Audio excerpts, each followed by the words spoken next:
Hi everyone. So as promised yesterday, we're going to work on some fundamental hip opener exercises. These are very basic ones, and then I will be doing some intermediate level. However, if you feel that those do not agree with your current fitness level or health situation, you can always skip that and do the more beneficial ones, the ones that you can benefit from. Yes, so let's get started. Okay, we're just gonna be in our sitting on our in this position. Okay, just a little stretch for the neck.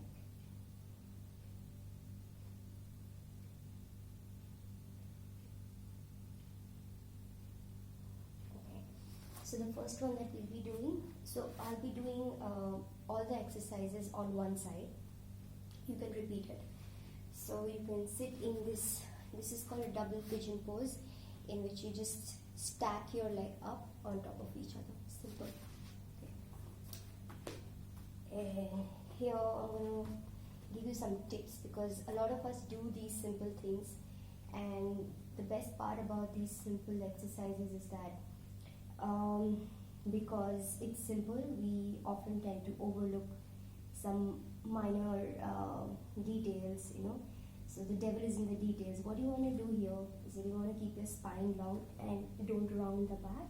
So you want to keep your spine long, and also think about your tailbone going down towards the mat. So you're sort of opposing the movement. So your spine is long, going to the front, and your tailbone is going down, so you're creating this long length, and that's when you benefit. It's a great spinal stretch as well. But typically, if your right leg is on top, you should feel the stretch on the outside. You can hold this for a few seconds, and then just to spice it up a bit, you can walk over to your right. You will feel a nice good stretch on the left side. Then repeat it going to the left. These are great when you're just starting your workout. So this is nothing crazy. At the same time, great. Feels great. Okay. And then slowly stack your discs into one straight line. And then a spinal twist. Other side.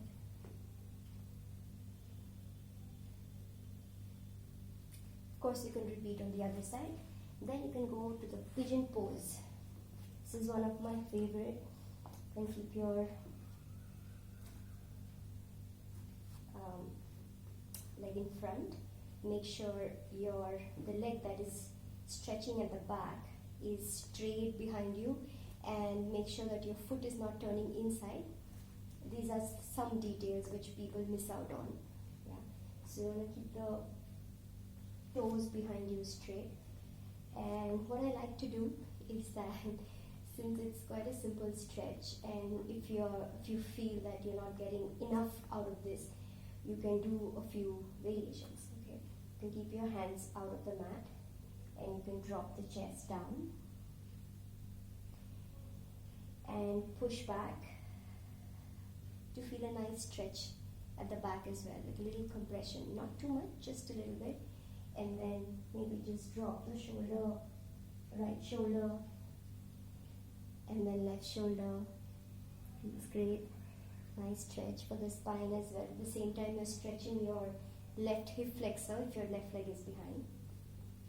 And then the next variation you could do is you can go down all the way. Then you feel super good stretch on the outside, in this part. And what I like to do is I like to keep my spine really straight. So I like to fold my arms and rest my forehead on my arms. That way my neck is aligned with the rest of my spine. Otherwise, this tends to happen. There's nothing wrong with this, but I like to keep my head propped up on my arm. So you can stay here for a while, enjoy the stretch. Don't forget to breathe, and then get out of this position. I'm going to lie down now. Okay. This is for opening up the hips in the front. Okay. So just this. Nothing crazy. Just rolling the knees out and in. Then you can reverse it.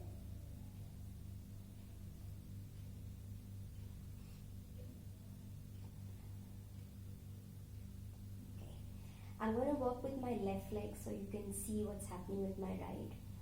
So drop the right leg down.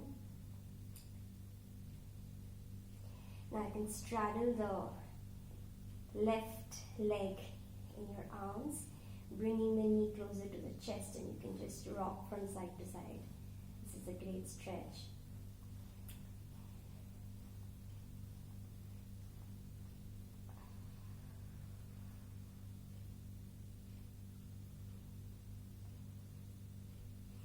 Or you could also lift your torso up.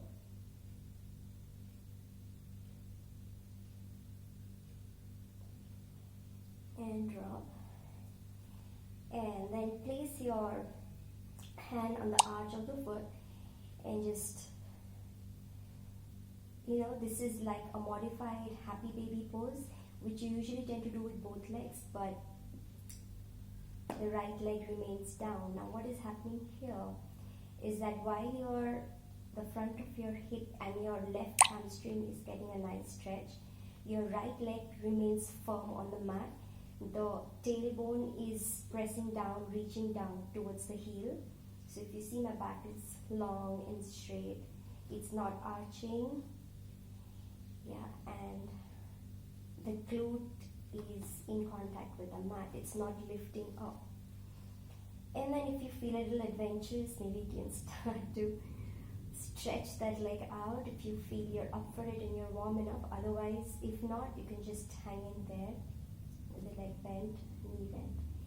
And then just drop the leg across. This is a great stretch anytime.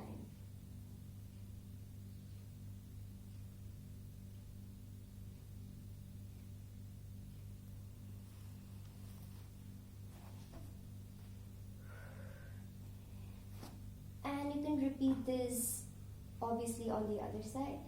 Okay, I'm just going to go into the long practice. You could do it with me.